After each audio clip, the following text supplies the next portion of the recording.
E o motorista do táxi, coitado, gritava. Quando o carro parou, conseguiu controlar o carro, eu só disse para ele: meu irmão, você está bem? O homem dizia: a senhora está bem, a senhora está bem. Eu digo: eu estou jóia. Eu estou jóia. O que eu ia fazer? Ia piorar a situação do homem? Eu estou jóia. Mas a minha cabeça estava lá no horário do avião. Eu conto para vocês, a minha vontade era deixar o homem ali, tomar outro táxi e me mandar, mas nem táxi passava. Só que numa hora dessa, de um acidente, todo mundo veio. Aí eu não queria deixá-lo ali sozinho, coitado. Aí eu conversei com ele e tudo mais. Eu disse: olha, Deus lhe deu um livramento, mas você precisa fazer manutenção do seu carro. Não pode uma roda saltar assim, já pensou? Ainda mais. Eu disse: você tem que fazer manutenção, meu irmão. Até eu que sou mulher sei disso. Pois é. Quer andar de carro velho é uma coisa, mas carro velho é para quem pode, não é para quem quer. Aí eu disse para ele, eu disse assim: Deus nos livrou, vamos orar. E peguei e agradeci a Deus. Acho que ele não estava muito grato, não, que ficou sem a corrida dele, não, mas agradeci a Deus pelo livramento, porque do outro lado está aquele mangue. Foi entre a Ilha da Maré e a Ilha do Fundão. O carro podia ter caído lá embaixo. Aí, como começaram a chegar carros e táxis, começaram a passar, eu disse para ele: ó, está aqui o dinheiro da corrida, mas eu tenho que ir, senão eu vou perder o avião. E parou um táxi, eu tomei, eu disse: o senhor está bem? Estou bem, tudo mais. Mas a vontade que eu tinha era deixar o homem ali e me mandar. Mas nós não podemos fazer isso, porque Deus permitiu que eu estivesse lá naquela hora. Então eu tinha que ver com aquele homem. Eu só pude sair depois que ele estava protegido, porque eu estava no meio daquela história. Aquele homem estava indo para o aeroporto por minha causa. O que eu quero dizer é que nós estamos inseridos numa história. Nós estamos inseridos em algumas coisas. E nós precisamos arcar com a responsabilidade. Por pouco eu não perdi o avião. Eu tive que passar na frente de todo mundo pedindo licença, clamando a Deus para não perder o avião. Mas eu fiz o que tinha que ser feito. Ebed-Meleque está aqui. Ele é a última pessoa que tinha que se meter nisso. Porque ele era empregado, ele era estrangeiro, ele era negro, ele era eunuco, ele era pobre de maré de si. Acabou. Mas foi o único que teve a coragem de mostrar a sua indignação pelo que estava acontecendo com o profeta. A coisa é tão difícil. Nós vivemos num mundo de tanta covardia, em que todo mundo faz vista grossa e todo mundo é surdo para determinadas coisas. Eu estou há 20 anos trabalhando numa favela, onde o que eu vi foi a surdez das autoridades, a cegueira das autoridades. Mas nesses 20 anos, eu vi os políticos subirem ali em época de eleições para pedir votos. Por que eles sabem o caminho da favela na época das eleições? Por que eles querem dar feijão na época das eleições? Eu sou mal criada. No instante eles me descobrem. Ô irmã, eu queria levar um feijão. Eu disse: olha, meu irmão, se o senhor quiser mandar feijão para a casa de Marimata, pode mandar. Agora eu não lhe garanto nem o voto, nem o meu. Porque eu não voto, eu estou sempre viajando final de semana. Então eu voto sempre em trânsito. Se quiser mandar, pode mandar, muito obrigado. Agora, eu não lhe garanto voto, não posso buscar feijão e nem posso estar lá para apresentar o senhor. E outra coisa, político não entra no meu projeto. Porque aquilo dali, as crianças não comem só em época de eleições. É só quando eles lembram. Quer dizer, eles sabem que existe a fome, eles sabem que existe a necessidade, mas eles fazem vista grossa. E você acha que isso não tem um peso sobre a nossa nação? Eu vou contar um caso para vocês. Vocês viram ano passado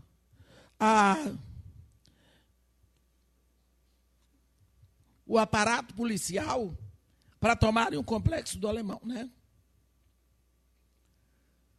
Marinha, Exército, Aeronáutica, Polícia Civil, Polícia Militar, Polícia Federal. Eu vou dizer, nem na Guerra do Paraguai teve tanta polícia. Quando vocês olharam, apareceu na televisão o Robocop da Globo filmando e aquela porção de bandido correndo embaixo e tudo mais. Vocês lembram disso? O Brasil todinho queria que a polícia lá de cima eliminasse todinho, não foi? Tenha coragem, diga que foi. Eu já pedi perdão a Deus também. Eu também queria. Aí, isso aconteceu sábado, quando foi domingo, eles entraram. Terça-feira, eu estava pregando perto de num lugar lá na Baixada Fluminense, e veio um pastor que é do BOP.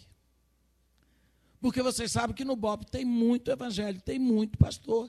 E o BOP é batalhão de operações de polícia especial. O BOP só tem atirador de elite.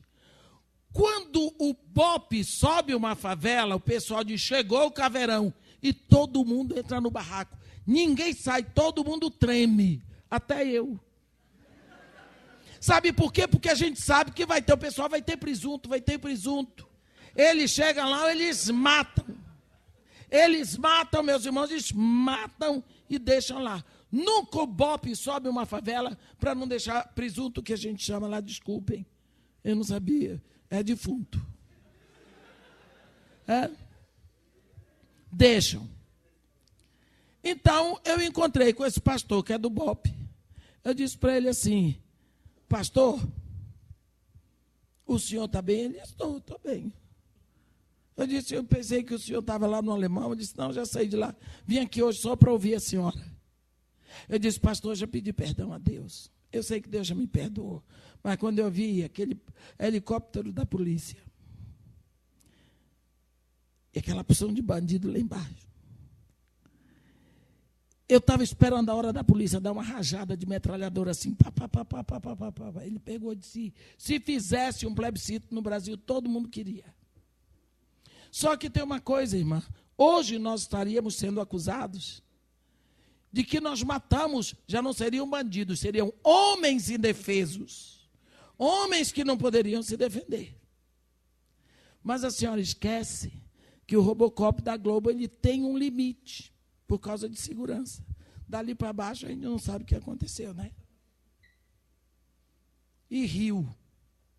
E saiu de perto de mim. Depois ele voltou, botou a cara assim na parede, perto da porta, e disse assim, irmã, a senhora viu a incursão do alemão?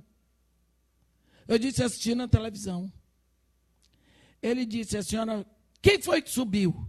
Eu disse, eu vi os anfíbios da Marinha, vi os helicópteros lá da Aeronáutica, eu vi Polícia Civil, Polícia Militar. Ele disse, a senhora viu o BOP subir? Eu disse, eu não. Ele disse, o BOP subiu sábado à noite para preparar o caminho.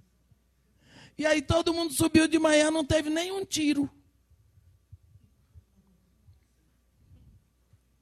Eu fiquei olhando para a cara dele, eu disse, pastor, o senhor é um tão perigoso.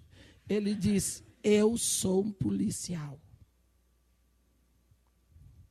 Eu quero dizer para vocês o seguinte, não morreram menos de 600 bandidos naquela incursão. Aí o pessoal do Rio de Janeiro disse, oh, maravilha! Eu disse, a igreja tem que multiplicar por 10 o tempo de oração pelo Rio, porque agora que a situação do Rio vai piorar. É agora, e vai piorar mais para as Olimpíadas, escreva o que eu estou dizendo, porque o povo não tem faro, não tem noção espiritual. A igreja, eu nunca vi um povo tão lerdo. Olha, espírito morre, demônio morre. O que foi que a legião do Gadareno pediu a Jesus? Rogou a Jesus que não os mandasse para fora do país, não é? Manda-nos para os porcos. Jesus disse, pode ir para os porcos. Os porcos se precipitaram para o mar. Mais de 1000. Os porcos morreram afogados, mas os demônios ficaram por lá mesmo, não foi? Agora, o que foi que Jesus disse a respeito disso? Ele disse que quando um espírito maligno sai de uma pessoa, ele anda por lugares áridos, e ele vai buscar mais 7 para forçar a entrada. Então, a situação da pessoa se torna pior. Esses bandidos, aqueles que eram possuídos de demônios, que eu não sei se todos eram, esses demônios que saíram, eles ficaram soltos. Eles vão procurar lugar para entrar. Então, eu prefiro 10 bandidos na minha frente armados do que um demônio que eu não vejo. Resultado, as coisas que estão acontecendo no Rio de Janeiro hoje são escabrosíssimas. Escabrosíssimas. Não tem o roubo de carro diminuiu 80%, essas coisas todas. Mas está acontecendo coisa que nunca aconteceu no Brasil. Eu avisei naquela época. Eu avisei, vamos orar. Porque as coisas que estão prontas para acontecer no Rio são horríveis. Porque nós não temos o faro para ver. Lógico, esses demônios, eles não morreram, eles vão possuir pessoas ali dentro do rio. Então nós precisamos orar muito mais. Eu pedi em todas as igrejas que eu fui. Eu não sei o quanto o povo orou. O fato é que está acontecendo. Vocês se lembram daquele menino que foi arrastado do carro? O assassino dele saiu essa semana da prisão. Está livre. É João Hélio, né? Então, as coisas vão acontecendo. Por que eu estou falando isso? Porque nós não prestamos atenção na extensão das coisas que fazemos. Nós não confessamos, eu fiz. Nós preferimos deixar para lá para outra pessoa levar a culpa, ou ninguém leva, fulano morreu. Mas quem é o culpado da morte dele? Ah, sei lá, estou fora dessa. Estou fora dessa. Eu me lembro, meu nome estava sempre encabeçando lista de extermínio.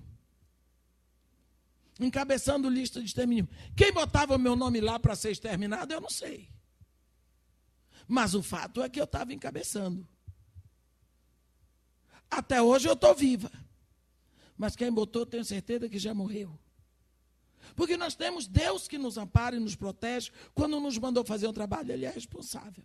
Mas nós precisamos saber a extensão e a consciência do que fazemos e precisamos chegar diante de Deus. Senhor, eu fiz. Eu fiz isso. Eu sou responsável. Eu sou responsável. Quando Ebed-Meleque soube, ele ouviu a crueldade, ele andou para junto do rei e disse: Rei, meu senhor, agiram mal esses homens em tudo que fizeram ao profeta Jeremias, que colocaram na cisterna. No lugar onde está, vai morrer de fome. Ele disse, ele deu nome ao pecado dos príncipes. Eles são assassinos. Eles colocaram um homem lá para morrer. Será que ninguém vê isso? E o rei, coitado, esse rei aqui era um pé de alface, pronto para ser comido, fresquinho, fresquinho. Olha aqui, ó. Você presta atenção aqui no versículo 4. Disseram os príncipes ao rei: morra este homem, Visto que ele, dizendo assim essas palavras, afrouxa as mãos dos homens de guerra